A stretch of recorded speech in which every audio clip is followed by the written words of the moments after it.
बाप दोनों ने पढ़ने में, मेरा ख्याल है कि मेरी तबीयत में जो एक इंतज़ाम है, सलीक़ा है, उसमें मेरे घर के माहौल और मेरे माँ बाप की तरबियत का बहुत हिस्सा है।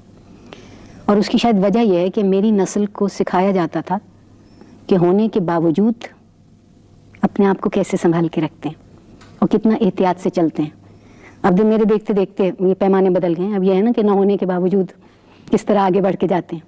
तो इसलिए खुद ब खुद एक इंतज़ाम आ जाता है, समझ आने लगती है कि चीज़ों को कहाँ रखना है और उनकी तरजीहात की फ़हरिस्त कैसे बनानी है। वालिदा मेरी घरेलू खातून और वालिद मेरे मुलाजिम पेशा, मगर दोनों बहुत साहिब ज़ौक़, पढ़ने लिखने के शौकीन। मुझे जो पहले खिलौने दिए गए वो भी किताब, कलम और तख्ती।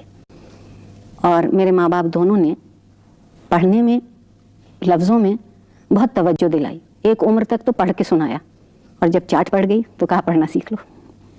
तो इसलिए माहौल में बहुत ठहराव और तहज़ीब पर बहुत ज़ोर।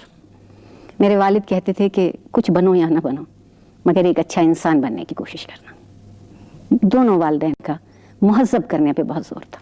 मसलन अगर आप उठें बैठें भी तो सलीक़े से, बात भी करें तो सलीक़े से, गुस्सा भी करें तो सलीक़े से, रोएं भी तो सलीक़े से, आवाज़ ऊँची ना हो। और इसमें एक तहज़ीब में उन्होंने एक बहुत अच्छी बात ही सिखाई।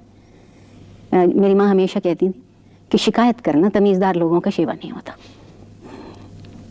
इसलिए ज़िंदगी को कबूल करना आया बहुत बचपन से बात। कोई बात होती थी ऐसे, हम दो ही बहन भाई इकट्ठे पल रहे थे।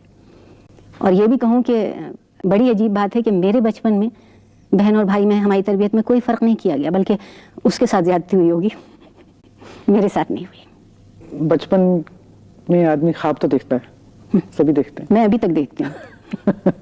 खुशकिस्मत है। और ये भी सोचता है ये बनूंगी, ये बनूंगा। कोई रोल मॉडल्स अपनी जगह होते हैं। तो डॉक्टर आरफा सईदा ने उस वक्त क्या ख्वाब देखा था कि मैं क्या बनना चाहती हूँ?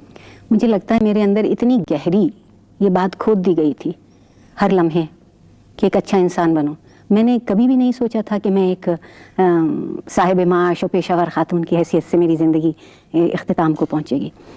उस घराने से ताल्लुक़ रखती हूँ जहाँ तालीम तो बहुत खूब है, मगर माश की बात मत करना। मेरे वालिद को जिस गुस्से में मैंने उस वक्त देखा है जब मैं मुलाजमत में आई हूँ, और वो ख़त अभी तक महफूज हैं, कभी आपका जी चाहेगा तो पढ़वाऊँगी, कि क्या क़यामत का गुस्सा था कि गोया जैसे मैंने सारी तालीम और तहज़ीब को चौराहे पर रख के आग लगा दी क्योंकि मैं मुलाजमत में आ गई। लेकिन किस कदर मज़े की बात यह है कि मेरी मुलाजमत के कोई 15-20 सालों के बाद उन्होंने उसे तस्लीम करना शुरू किया। और फिर एक वक्त आया कि उन्हें मेरे काम अच्छे लगने लगे। वो उन वालिदैन में से तो थे नहीं जो औलाद को ड्राइंग रूम में बुला के कहते हैं कि बेटा